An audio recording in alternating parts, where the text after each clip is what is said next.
तो एक बार की बात है, महादेव से जाकर के भगवान नारायण ने, शंख चक्र गदा पद्मधारी श्रीमन नारायण भगवान ने जाकर के कहा कि हमको हिमालय पर कोई स्थान बता दीजिए, हम वहां रहकर के भजन करना चाहते।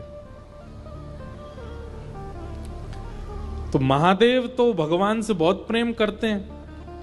महादेव बोले कोई तप वप नहीं करना आपको, तप करने के लिए हम बैठे हैं, तप करने के लिए इतने सारे ऋषि जन सब हैं, आप तो प्रेम से विराजो वैकुंठ में, आप तप करेंगे हमको स्वीकार नहीं।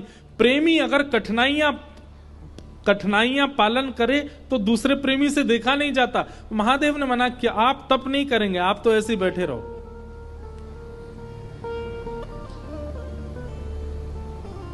भगवान ने फिर कहा नहीं नहीं, हमको तप करना है, हमको तप के लिए स्थान दो। महादेव फिर बोले भैया आपको तप करने की क्या जरूरत है, आप भगवान हो साक्षात।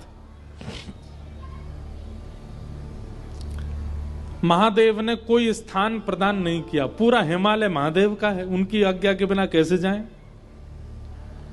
भगवान ने बोला कि भाई ये राजी राजी हमको स्थान नहीं देंगे, उनकी गैर राजी में कोई और तरीका अपनाना पड़ेगा स्थान लेने के लिए। तो जहां अभी बद्रीनाथ भगवान बैठे हैं, यहां पर महादेव और पार्वती जी विराजते थे।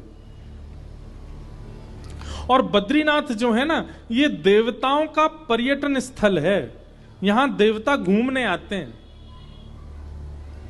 वो बात बाद में ऐसी व्यवस्थित हो गई, 6 महीना मानव वहां घूमने जाते हैं, फिर 6 महीने के लिए अभी जब बंद हो जाते हैं तो देवता वहां निवास करते हैं।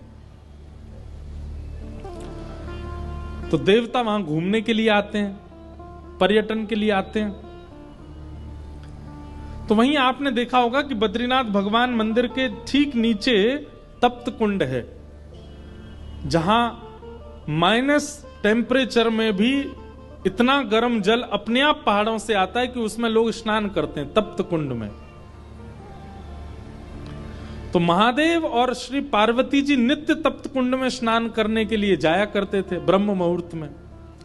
एक दिन महादेव और पार्वती जी दोनों गए तप्त कुंड में स्नान करने, तभी देखा कि नन्हा सा बालक तप्त कुंड के बगल में सोया है और रो रहा है। पार्वती जी देख करके घबरा गई। जैसे ही बालक को उठाने गई, महादेव बोले रुक जाओ, ये कोई मायावी बालक लगता है, इतने विशाल पर्वतों के बीच में तप्त कुंड के पास ये नन्हा सा बालक यहां कैसे आ गया? ये कहीं किसी राक्षस की चाल तो नहीं, कोई मायावी क्रिया तो नहीं हो रही है, इसको गोद में मत लेना। परंतु पार्वती जो इतनी करुणा है, इतनी दया है उनके चित्त में, वो बोली आप तो ऐसे ही सोचते रहते हो, अरे नन्हा सा बालक इतना ठंड